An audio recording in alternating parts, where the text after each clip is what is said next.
Hello everyone, मैं भाग्यश्री और आज हम डिस्कस करेंगे कि पेप्सोडेंट इतना सक्सेसफुल कैसे बना। तो जब पेप्सोडेंट इन्वेंट हुआ था अमेरिका में, तो उस समय किसी को भी वहाँ पे ब्रश करने की आदत नहीं थी, तो पेप्सोडेंट को बेचा कैसे जाता। तो उस समय क्लाउड हॉपकिंस, जिनके रूल्स बिजनेस में काफी इम्पोर्टेंट रोल प्ले करते हैं, उन्हें ये काम सौंपा गया। मैं आपको क्लाउड हॉपकिंस के बारे में एक स्टोरी बताना चाहूंगी। तो ये उस समय की बात है जिस समय यूएसए में सिल्ट्स बियर नाम की एक कंपनी हुआ करती थी जो लॉस में चल रही थी। तो हॉपकिंस ने इस कंपनी को सक्सेसफुल बनाने का जिम्मा उठाया। उन्होंने बियर के एडवर्टाइजमेंट में ये बताया कि उनकी कंपनी अपनी बियर्स की बोतलों को लाइव स्टीम में धोती है, यानी कि चलती हुई भाप के अंदर धोती है, जबकि सारी बियर्स की कंपनियां उस समय यही काम कर रही थी। पर सिल्ट्स बियर ने इस चीज को हाईलाइट करके अपने एडवर्टाइजमेंट में बताया, तो इस वजह से उनकी सेल रातों रात डबल हो गई। बिकॉज जो हेल्थ कॉन्शियस लोग थे वो इस बियर को शौक से खरीद रहे थे। तो कुछ इसी तरह की इथिकल मार्केटिंग स्ट्रेटेजीज का यूज करके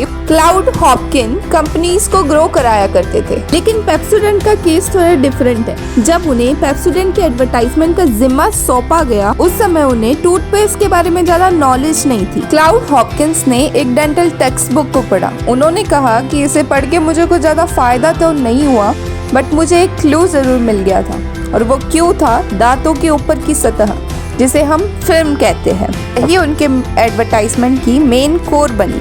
तो उन्होंने अपने एडवर्टाइजमेंट में इस तरह से दिखाया कि दांतों पर अपनी जीभ को फेरिए, क्या महसूस हो रहा है, चिकनी सतह, इसे हम फिल्म कहते हैं, और यही फिल्म आपकी दांतों में कैविटी पैदा करती है और आपके दांतों का रंग को पीला कर देती है।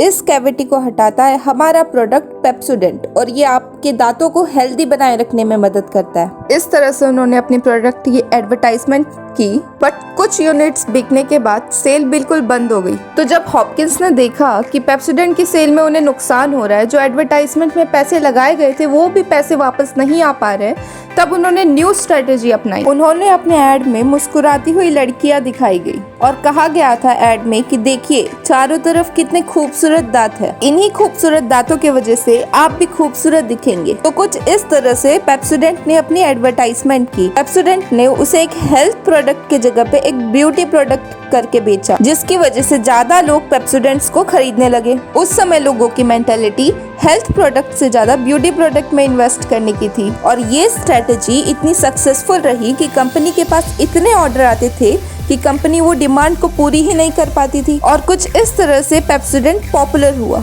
उन्होंने उसे एक हेल्थ प्रोडक्ट से ब्यूटी प्रोडक्ट बना दिया। उन्होंने लोगों की मेंटालिटी को समझा और उन्होंने पेप्सोडेंट को एक ऐसा प्रोडक्ट बना दिया कि एक आम अमेरिकी नागरिक के पास में होने वाले सबसे जरूरी 5 प्रोडक्ट में से एक पेप्सोडेंट था। अपनी स्ट्रेटेजी को यूज करके और लोगों के बिहेवियर को समझ के उन्होंने हैबिट लूप का इस्तेमाल किया, जिसमें 3 स्टेप्स आते हैं। फर्स्ट क्यू, यानी कि आप पहले प्रॉब्लम को आइडेंटिफाई कीजिए, क्या प्रॉब्लम है मार्केट में। उसके बाद आता है रूटीन, उस चीज को रूटीन में इम्प्लीमेंट कर दो। फर्स्ट आपने उस प्रॉब्लम को आइडेंटिफाई किया, देन उसका एक सॉल्यूशन बनाया, उसको एक रूटीन में बदल दिया, एंड देन आता है रिवॉर्ड। जैसे कि हॉपकिंस ने देखा कि दांत खराब है, तो उन्होंने एक सॉल्यूशन बनाया पेप्सोडेंट।